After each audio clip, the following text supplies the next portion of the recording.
Bonjour à tous, je suis David Leclerc, votre analyste pour BadgerInvestor.be. Voici mon avis concernant l'euro-dollar.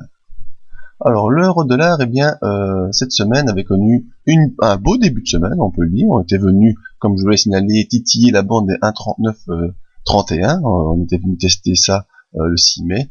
Et ensuite, mercredi, on a eu une petite phase d'hésitation. Si on pouvait franchir cette séance, cette zone, on aurait pu s'envoler vers les 1,40, ensuite les 1,45, comme je voulais signaler avec la sortie du triangle baissier. Vous voyez que le retour sur cette zone était prévu par cette impulsion et ici ce rebond qui se préparait. Donc dans la dernière vidéo, je vous avais signalé qu'on allait revenir sur les 1,3931, ce qui fut le cas. Et malheureusement, M. Draghi est intervenu jeudi avec une séance fortement haussière. On est venu toucher presque les 1,40 pour rebaisser violemment au contact de la M20, et on a continué vendredi cette forte séance baissière pour enfoncer la M20, enfoncer le support turquoise ici qui était présent déjà depuis le mois de février, et revenir sous cette ligne pointillée qui était également une ligne de support.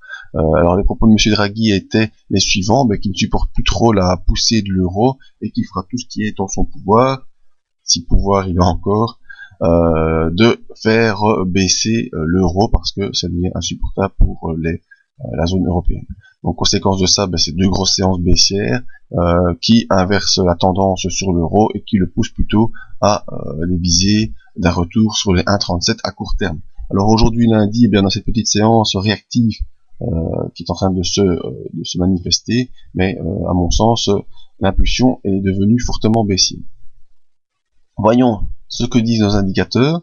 Donc, vous voyez que le RSI était venu au-dessus de 60 en poussée positive et qui avait donc un espoir de pouvoir franchir cette zone des 1,3931, mais les deux séances de jeudi et vendredi ont annulé complètement cette poussée et ont ramené l'indicateur proche des 40, donc proche de plutôt l'impulsion baissière forte, mais pour l'instant on n'a pas encore franchi les 40 suite à la petite réaction qui se fait ce matin. Au niveau du MACD, on était en poussée positive également, avec un MACD au-dessus de son signal et signal qui était au-dessus de 0. Maintenant, suite aux deux grosses séances baissières, on a croisé le signal à la baisse, signal qui s'est retourné également, et on fonce vers les zéros, ce qui veut dire qu'on est face à une puissante impulsion baissière. Donc,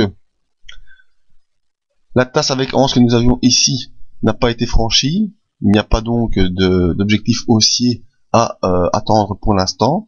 On a enfoncé les moyennes mobiles à la baisse, on a enfoncé le support turquoise à la baisse, et donc on est plutôt face à un retour très probable sur les 1,37 à court terme, et peut-être même revenir sur cette ligne rouge qui est le sommet de l'ancien triangle baissier, donc vers les 1,36, 1,35 et demi, à voir donc si on va aller jusque là cette semaine, vu que il y aura peut-être une action des bourses, des banquiers centraux européens, si cette simple annonce ne suffit pas. Voilà. Rendez-vous sur le site pour le suivi de ces analyses tous les matins via le briefing. Donc le briefing, vous l'avez ici dans les articles matinaux, et venir voir nos autres analyses en vidéo et peut-être profiter de nos promos. Merci à tous, à bientôt.